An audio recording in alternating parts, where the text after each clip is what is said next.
जी। एडीपीपी में जो उन्होंने 3 एरियाज दिए हैं जहां वो आपको असेस करना चाहते हैं, उसमें कॉम्प्रिहेंशन है, प्रेसी है और ऐसे है। बज़ाहिर तो यूं महसूस होता है कि जैसे वो महज 3 एरियाज को असेस कर रहा है, और बहुत से स्टूडेंट्स भी इस लिहाज से मुतमिन हो जाते हैं कि एग्जामिनर हमें कॉम्प्रिहेंशन में, हमें प्रेसी में और हमें ऐसे में असेस करेगा।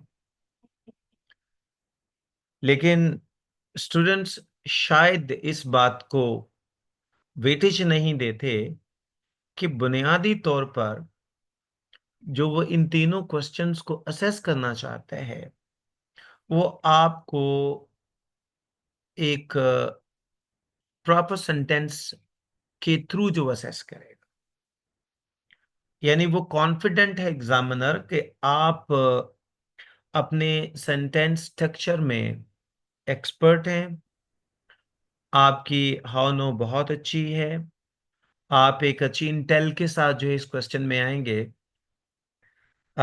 एग्जामिनर आपके हवाले से कॉन्फिडेंट है। लेकिन बेटा, हमने अपने तौर पे ये देखना है कि आया कि हम जो कि कंप्रीहेंशन में, प्रेसी में, ऐसे में असेस होने जा रहे हैं, क्या हम एक परफेक्ट कमांड के साथ उतरे? देखें बेटा, कोई भी सेंटेंस आप बना लें, आप बेशक वो कंप्रीहेंशन की क्वेश्चन में हो, वो आपकी प्रेसी की क्वेश्चन में हो, वो आपकी ऐसे की क्वेश्चन में हो, आप जो कुछ भी एक्सप्रेस करना चाहते हैं, जो कुछ भी डिलीवर करना चाहते हैं, जो कुछ भी इंटरप्रेट करना चाहते हैं, वो बेटा आप एक प्रॉपर सेंटेंस एंड सेंटेंसेस की फॉर्म में कन्वर्ट करोगे। अब आपका अपने आप से भी ये सवाल होना चाहिए कि आप सेंटेंस स्ट्रक्चर में किस हद तक कमांड रखते हैं। क्या आपको सेंटेंस स्ट्रक्चर की थारो अंडरस्टैंडिंग है?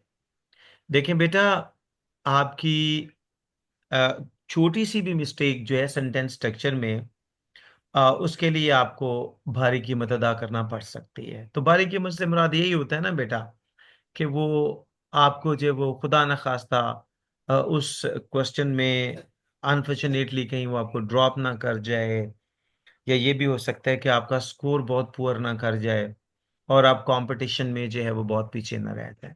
ठीक है। तो अगरचे कि हमारी जो बेसिक अटेंशन होगी वो हमारी कंप्रीहेंशन पे होगी, वो हमारी प्रेसी पे होगी, ऐसे पे होगी, लेकिन हमारे कुछ सपोर्टिंग लेक्चर्स होंगे जो कि हमें उन सेंटेंसेस को एड्रेस करने के लिए, उन सेंटेंसेस को टॉपल करने के लिए, उन क्वेश्चंस को जो है वो अटेम्प्ट करने के लिए, जो हमारे लिए बहुत सपोर्टिव साबित हो सकते हैं। ठीक है। अब मैं बुनियादी तौर पर आपको स्टार्ट करवाने जा रहा हूं सेंटेंस स्ट्रक्चर से। तो मेरा एक क्वेश्चन है, वो तमाम मेरे कैंडिडेट्स के लिए है, तमाम बच्चों के लिए है। मेरा क्वेश्चन ये है कि जो आज जो मैं टॉपिक स्टार्ट करूंगा वो है हमारा linear order of a sentence. आपके सेंटेंस की लीनियर ऑर्डर क्या होती है? जी। Iqra Haq Sahiba, can you listen to me? Iqra Haq Sahiba, बेटा आप मेरी आवाज सुन सकती हैं? जी सर, जी सर। जी बेटा, what is the linear order of a sentence? एक सेंटेंस की लीनियर ऑर्डर क्या होती है, वो मेरी बहना जरा बताइए। सर किसी भी सेंटेंस में सब्जेक्ट, वर्ब और ऑब्जेक्ट, ये तीनों चीजें होंगी तो कोई भी सेंटेंस कंप्लीट होगा। इसके बगैर जो है वो कोई भी सेंटेंस कंप्लीट नहीं होता। वेरी गुड, शाबाश, आपने बिल्कुल सही जवाब दिया। Iqra Hayat Sahiba, can you listen to me please? Iqra Hayat Sahiba, बेटा आप मेरी आवाज सुन सकती हैं? जी। Mohammad Imran Sahab, can you listen to me sir? Yes sir. जी इमरान साहब, जी। मेरा आपसे नेक्स्ट सवाल ये है कि आपके जो वो लीनियर ऑर्डर में तीन डिफरेंट पार्ट्स आते हैं, वो जो कि अभी हमारी एक मोहतरमा ने बताया है कि वो सब्जेक्ट होता है, वो वर्ब होता है, वो ऑब्जेक्ट होता है। आप अपने सब्जेक्ट को कहाँ कहाँ सेंटेंस में कहाँ कहाँ प्लेस कर सकते हैं? Can you explain sir?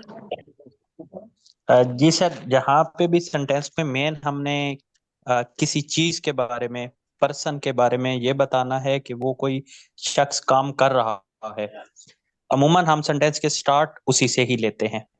Subject से ही लेते हैं।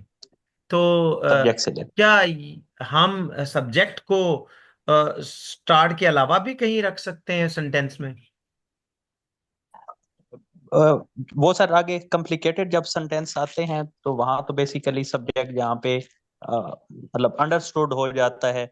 डू इट, जब मैं अभी वो मतलब कॉम्प्लेक्स क्लास में इट्स जाना ओके। नहीं चाह रहा वो था, अब जी, I get it sir, I get it sir.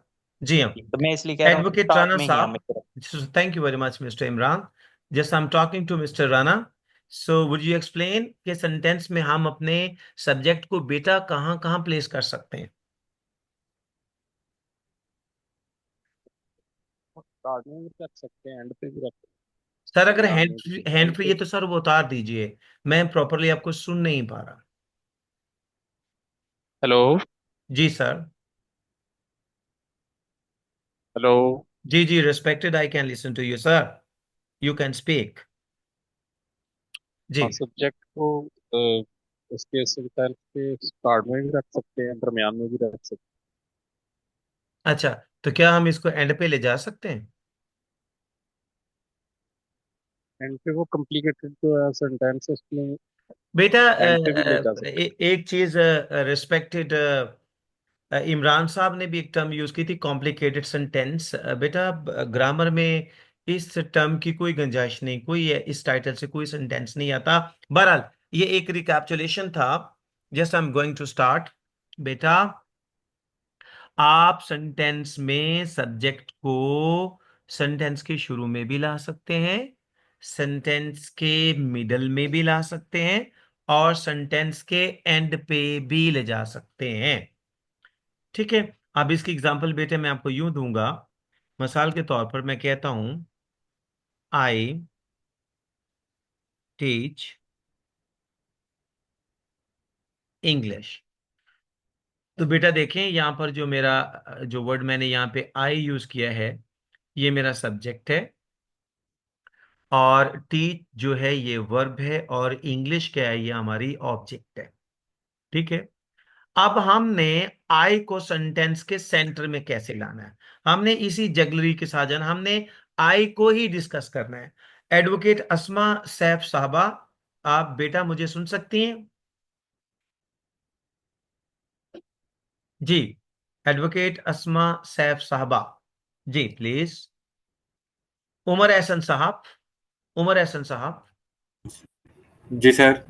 Sir क्या आप, अगर आई जो आपकी सब्जेक्ट है, इसको आपने सेंटेंस के सेंटर में लाना है, तो आप ये कैसे करेंगे कि आपकी सब्जेक्ट आई सेंटेंस के सेंटर में आ जाए?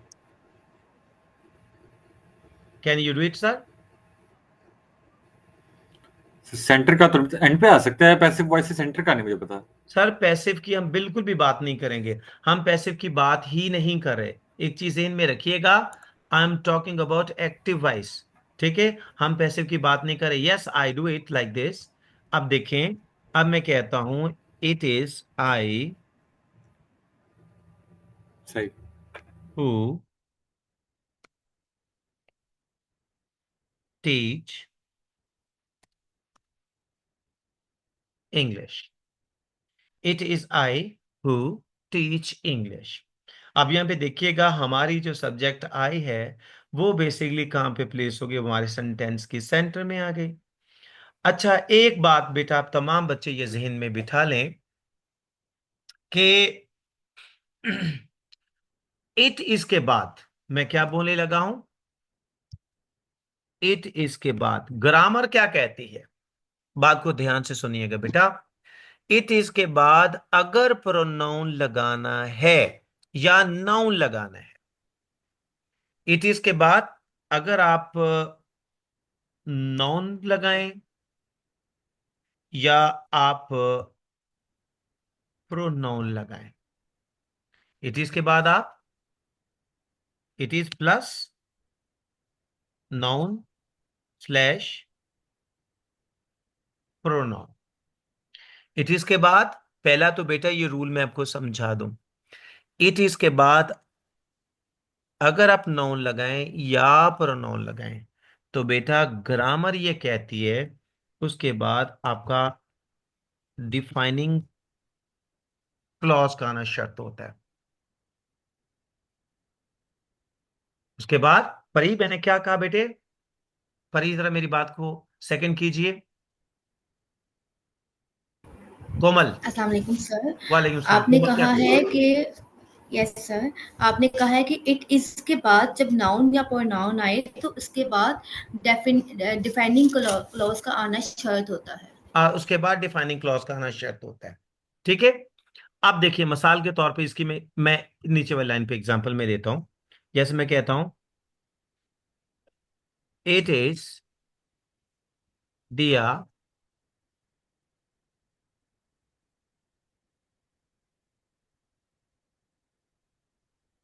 इट इज दिया हु ऑलवेज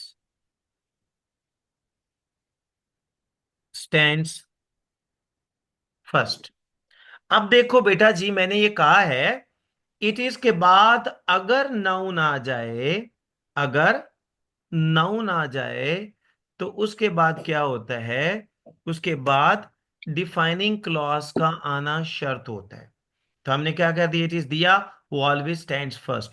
ये दिया ही है जो हमेशा फर्स्ट आती है। ठीक है, ये स्ट्रक्चर आ गया। लेकिन इसके बाद इंपॉर्टेंट चीज क्या है जी? इसके बाद ये कि अगर इट इज के बाद आपका प्रोनाउन आएगा, ये तो हमने नाउन को डिस्कस किया ना, इसके बाद अगर आपका प्रोनाउन आएगा तो बेटा हम प्रोनाउन को हमेशा सब्जेक्टिव केस में लिखेंगे। इट इज के बाद बेटे आई आता है, इट इज के बाद बेटा वी आता है, इट इज के बाद हमेशा यू आएगा, इट इज के बाद हमेशा ही आएगा, इट इज के बाद हमेशा शी आएगा, इट इज के बाद हमेशा दे आएगा। बुशरा फलक साहबा, can you listen to me बेटा? बुशरा फलक साहबा जी, मिस फातिमा जी, बुशरा फलक साहबा please, would you like to? जी सर। जी जी सर। बेटे, मैंने यहाँ पे जो बताया है, क्या मेरी ये बात समझ में आई आपके? इट इज के बाद जी अगर सर। प्रोनाउन आएगा तो मैंने क्या बताया बेटे? वो हमेशा नाउन और प्रोनाउन के बाद हमेशा जो है डिफाइनिंग क्लॉज आएगी। बेटे मेरी बहना, मैंने ये बताया है कि इट इज के बाद अगर प्रोनाउन आएगा तो वो हमेशा अपने सब्जेक्टिव केस में आएगा। वो हमेशा अपने सब्जेक्टिव केस में। सब्जेक्टिव केस में आएगा।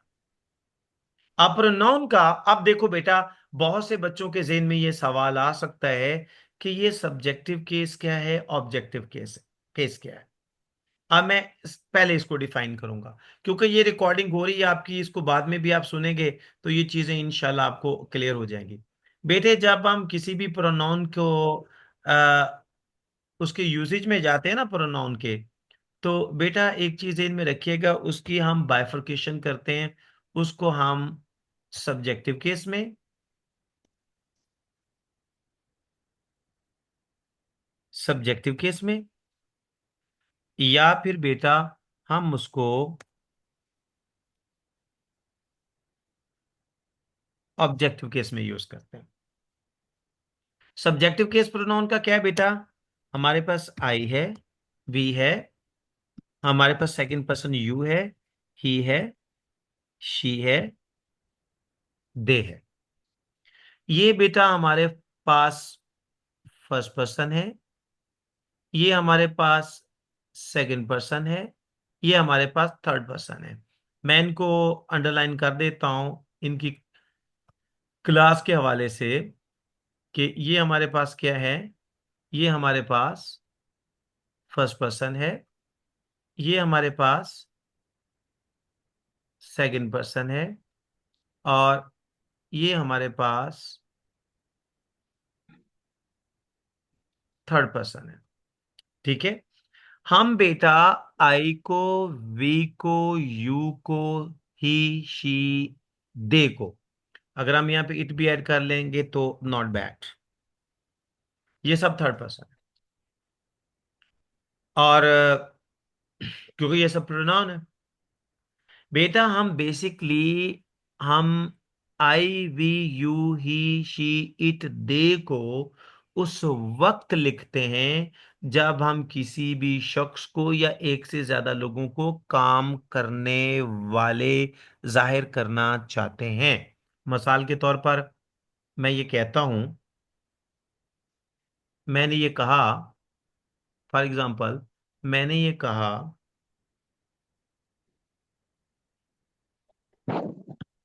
मैं ये कहता हूं I teach you, I teach you. ठीक है बेटे, यहां पे मैंने वर्ड यूज किए आई टीच यू। बेटे इसका मतलब है कि आई क्या है, ये बेसिकली काम करने वाला है। ठीक है।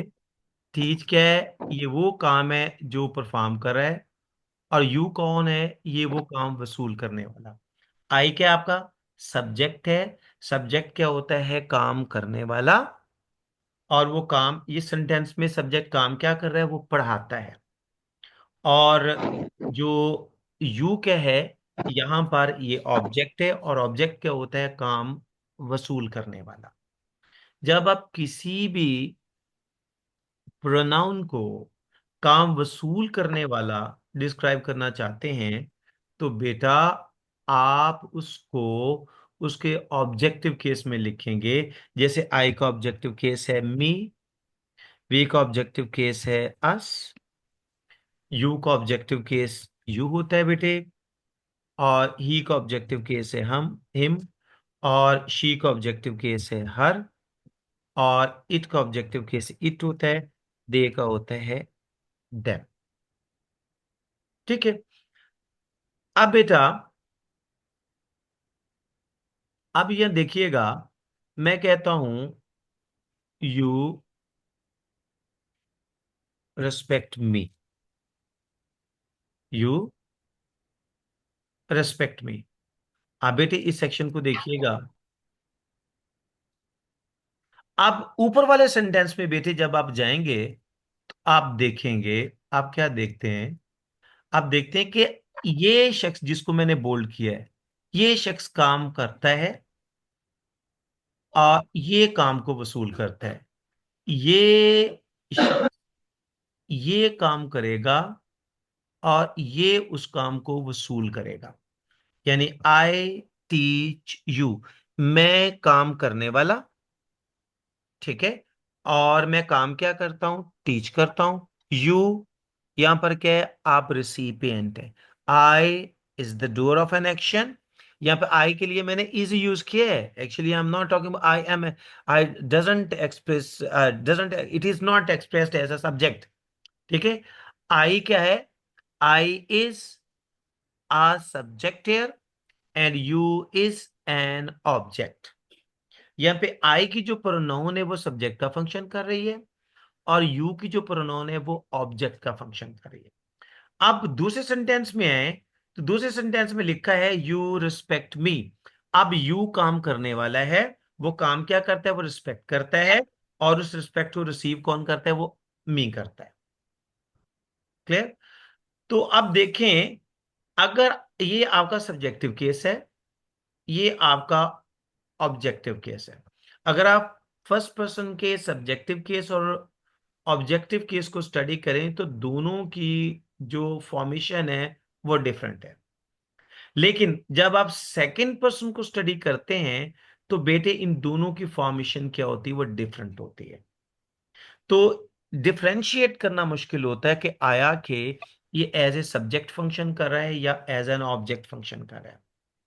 ठीक है बेटा। बेटा अगर तो आपका प्रोनाउन वर्ब से पहले यूज हो रहा है तो वो हमेशा सब्जेक्ट का फंक्शन करता है। और अगर आपका प्रोनाउन वर्ब के बाद यूज हो रहा है तो वो हमेशा ऑब्जेक्ट का फंक्शन करता है। इन दो सेंटेंसेस में जो सेकंड पर्सन है, सेंटेंस नंबर 1 में क्या कर रहा है, वो रिसिपिएंट है, वो रिसीव कर रहा है किसको, टीच को।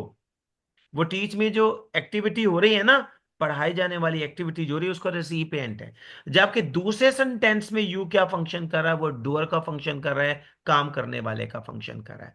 इट मींस जब आप किसी प्रोनाउन को काम करने वाला जाहिर करना चाहते हैं तो बेटे आप उसका सब्जेक्टिव केस लिखते हैं।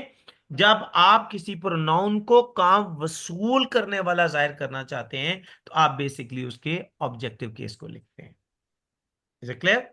तो अब जो मैं ऊपर आपको ये बताना चाह रहा था, यहां पर जो हमारा स्ट्रक्चर है ये है कि इट इज के बाद, इट इज के बाद आपने कौन सा केस लिखना है।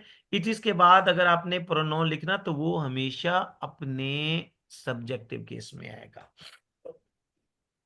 वो कौन से केस में आएगा, सब्जेक्टिव केस में आएगा। और एक और रूल जो ग्रामर ये कहती है, ग्रामर ये कहती है कि अगर इट इज के बाद आपने सब्जेक्टिव केस और प्रोनाउन लगा दिया तो उसके बाद डिफाइनिंग क्लॉज का आना शर्त होता है, यानी उसके बाद आप इसकी डिफाइनिंग क्लॉज जरूर लगाएंगे। और डिफाइनिंग क्लॉज क्या बेटे, हुआ गया, हु डिफाइन करता है। बेटे जो जनरली डिफाइनिंग वर्ड्स जो हैं वो आपके पास 3 होते हैं। कितने, 3 है। एक है आपके पास बेटे हु, कौन सा पहला वर्ड आ जाता है आपके पास, हु है। जी आ, फातिमा ये हु बेटे, ये किस किस वर्ड को या कौन कौन से नाउन को डिफाइन कर सकता है फातिमा? सर हु आई के साथ भी आ सकता है। बेटे मेरी बहना, सॉरी सर, आपने हु देखो, इज के साथ आ सकता है। गुड़िया मेरी बात हु सुनिए, आर के साथ आ मेरी सकता है। बहना जरा सुनिएगा, आप 1 मिनट मेरी बात को सुनिएगा। जी सर। बेटे 3 नाउन है। एक है बेटे आपके पर्सन्स, जी सर। प्लेसेस जी सर। और थिंग्स। Yes. अब ये बताइए कि हु किस किस को डिफाइन करता है? सर हु पर्सन्स को भी करेगा ठीक कर लिया। और प्लेस को तो नहीं करेगा। प्लेस को नहीं करेगा, ले हमने रिमूव कर दिया प्लेस को। सर सर प्लेस के साथ तो विच आएगा ना, आई बेटा थिंक। मेरा सवाल को समझने की कोशिश करें, आप मुझे डिफाइन ना करें, जी अब सर। मुझे जितना मैंने क्वेश्चन किया उतना मुझे आंसर करें। मेरी बहना मेरा ये सवाल है कि हु कौन कौन सी वर्ड को डिफाइन करता है, मतलब पर्सन्स को, थिंग्स को, जी सर। प्लेसेस को। क्या प्लेसेस को डिफाइन करता है who? Sir yes no? Places को नहीं करता। ओके, थिंग्स को बहना डिफाइन करता है ये? सर थिंग्स को भी नहीं करता, आई नहीं थिंक। करता है, वेरी गुड। अब ये सारे बच्चे मेरी बात को सुन रहे हैं। अच्छा तो बहना पर्सन्स के अलावा आपका हु कौन से वर्ड को डिफाइन कर सकता है? जी आई थिंक वारिस बलूच साहब, रिस्पेक्टेड वारिस साहब, मेरा आपसे क्वेश्चन है कि बेटा पर्सन्स के अलावा हु किस वर्ड को डिफाइन करेगा? कंफर्म नहीं है। जी एन ओपन क्वेश्चन है जी मेरा तमाम बच्चों के लिए। जी कोमल, व्हाट डू यू से, हु किसको डिफाइन करता है?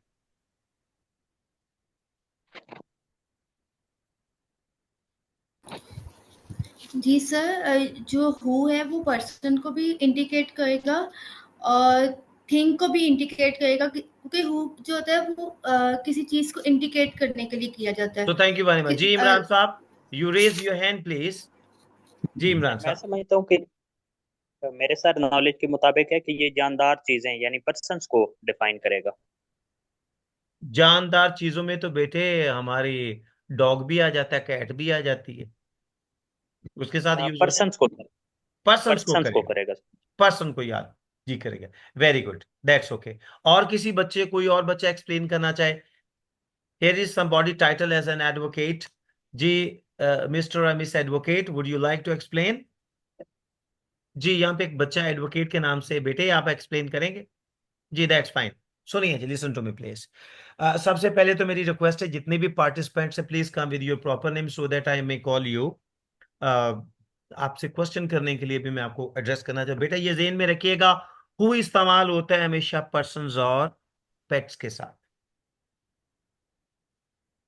हु इस्तेमाल होता है हमेशा पर्सन्स और पेट के साथ। ठीक हो गया। उसके बाद बेटा, अब इसकी एग्जांपल बेटा, और उसके बाद आ जाता है आपका हु के बाद दूसरा जो वर्ड हमारा डिफाइनिंग है वो बेटे आ जाता है आपका विच। अच्छा मैं इनकी एग्जांपल भी देता हूं, मैं पहले उनको ग्रेड कर लूं। अब विच इस्तेमाल होता है अदर देन पर्सन्स और पेट्स, जहां रिस्पेक्टेड, जहां पे पर्सन्स और पेट यूज नहीं किए जाते वहां पर हम डिफाइनिंग क्लास यूज करते हैं विच। ठीक हो गया। अब रहा तीसरा, तीसरा डिफाइनिंग वर्ड बेटा हमारे पास आ जाता है, वो है दैट का। वो कौन सा है? दैट है। दैट की जो स्पेसिफिकेशन हमारे पास आती है वो for all with specific direction. For all ये तमाम के लिए ये, लेकिन एक स्पेसिफिक डायरेक्शन के साथ आएगा, एक स्पेसिफिक डायरेक्शन के साथ आएगा। अब जरा बेटा सुनिएगा, अब जो मैं एग्जांपल कोट करूंगा उसको जरा ध्यान दीजिएगा जरा। सेंटेंस है मेरा, इसको करेक्ट भी करना, आपने करेक्ट भी करेंगे आप, ठीक है। My sister sent me a gift who lives in Lahore. Fatima, Fatima साहबा। जी मिस फातिमा। जी सर। मेरी बहना, इस सेंटेंस को आप कैसे डिफाइन करेंगी? अगर ये, इज इट करेक्ट? अगर करेक्ट है तो आप यस कहेंगी, अगर करेक्ट नहीं है तो आप इसको करेक्ट करेंगे।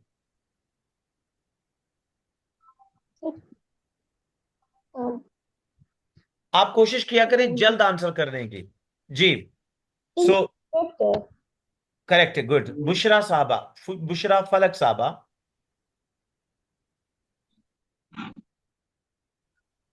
जी बुशरा फलक साहबा। जी सर। बेटे एक चीज मैं बताऊं आप लोगों को,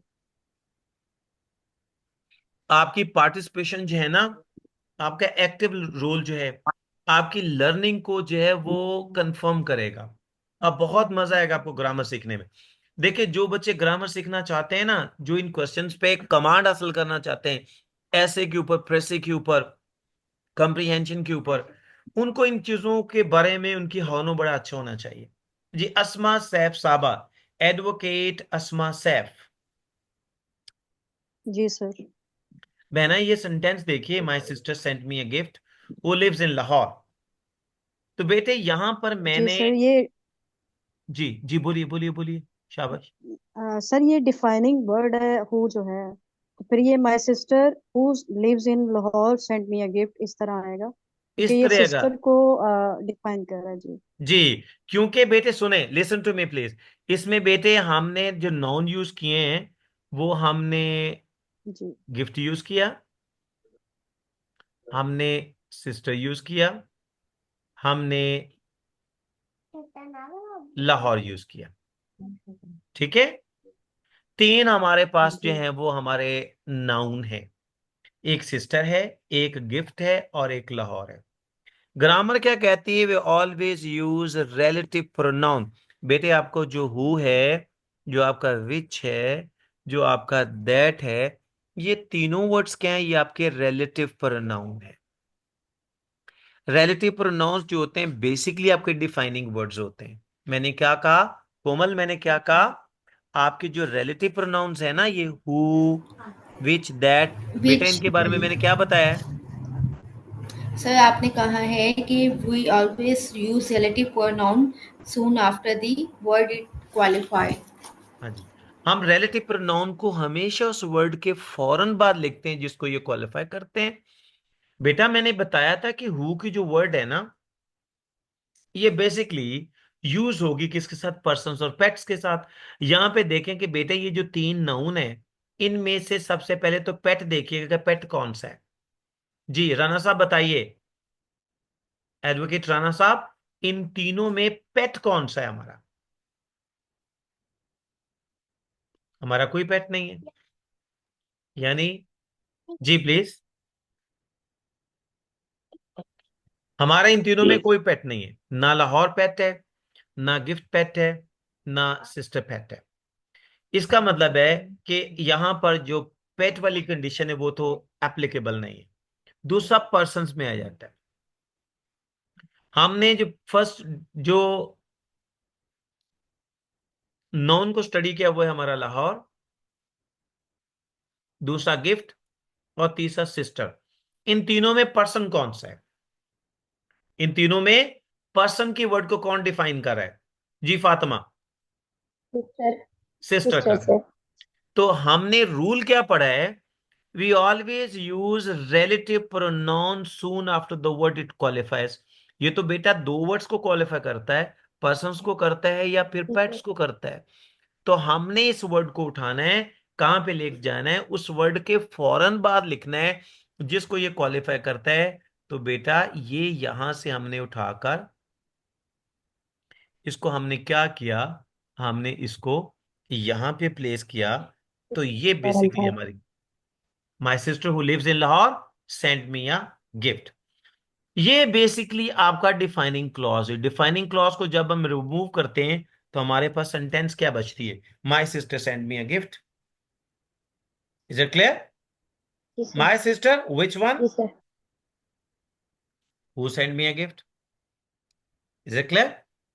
जी हाँ। उसके बाद बेटा नेक्स्ट यहां पे हु को तो मैंने डिफाइन कर दी, ये आपकी ये बात आपकी समझ में आ गई है।